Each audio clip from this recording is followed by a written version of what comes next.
துணை போகாதே வடமாகாண ஆளுநரே சட்டவிரோத செயற்பாடுகளுக்கு துணை போகாதே. கருதிய இடமாற்றம் என்கின்ற ஒரு இடமாற்றத்தை இடமாற்ற சபை இல்லாமல் மிக மோசடியான முறையிலே செய்து ஆளுநரும் அதிகாரிகளும் தங்களுக்கு வேண்டப்பட்டவர்களை ஒரு காலமும் வெளிமாவட்ட சேவை செய்யாத தங்களுக்கு வேண்டப்பட்டவர்களை மூடி மறைத்து பாதுகாப்பதற்காக ஏற்கனவே வெளிமாவட்டத்துக்கு ஒத்த சேவையாக இதே திணைக்களத்தினால் இதே பழைய அரச கட்டமைப்பினால் தீர்மானிக்கப்பட்டு இடமாற்ற சபையிலும் குறித்த தீர்மானம் தீர்மானிக்கப்பட்டு வடமராட்சி கிழக்கு தீவகம் போன்ற பிரதேசங்களிலே 7 வருடங்கள் 6 வருடங்களுக்கு அதிகமாக பணியாற்றியவர்களையும் இப்பொழுது வெளிமாவட்ட சேவை என்கின்ற அடிப்படையிலே வற்புறுத்தி அதுவும் இடமாற்ற சபையினுடைய தீர்மானங்கள் எதுவும் இல்லாமல் தொழிற்சங்கத்தினுடைய பங்களிப்புகள் எதுவுமே இல்லாமல் தன்னிச்சையாக அவர்கள் இந்த இடமாற்றத்தை செய்திருக்கிறார்கள். மிக மோசடியான முறையிலே செயற்பட்ட இந்த வடமாகாண கட்டமைப்பு என்னுடைய அந்த செயற்பாடுகள் தொடர்பாக நாங்கள் சட்ட நடவடிக்கைகளை மேற்கொண்டிருக்கின்றோம். இந்த முறைகேடுகள் தொடர்பாக நாங்கள் சுட்டிக்காட்டிய பின்னர்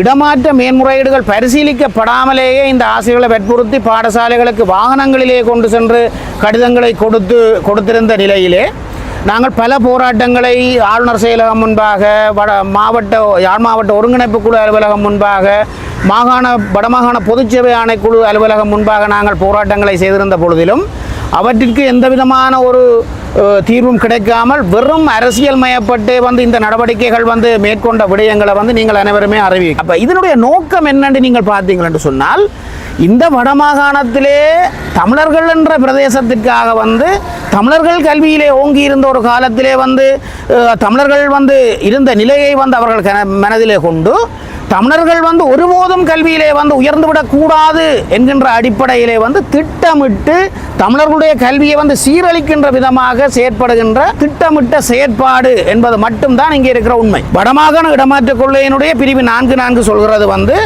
ஒரு வலயத்திற்கு ஒரு ஆசிரியர் 6 வருடங்கள் தொடர்ச்சியாக சேவையாற்றியதற்கு பிறகுதான் அவருக்கு இடமாற்றம் வழங்குவதற்குரிய அதிகாரம் வடமாகாண கல்வி பணிப்பாளருக்கு இருக்கு என்று சொல்லப்படுகிறது. ஆனால் 2024ஆம் ஆண்டு தீவக கல்வி நிலையத்திலே, அதாவது வெளிமாவட்ட சேவைக்கொத்த சேவையாக கருதப்பட்ட தீவக கல்வி நிலையத்திலே வேலை செய்து 2024 வெளிகாமம் நிலையத்திற்கு ஆசிரியர்களை 1.5 வருடங்கள் முடிவதற்கு முன்பாக வெளி மாவட்டத்துக்கு அனுப்புகிறார்கள்.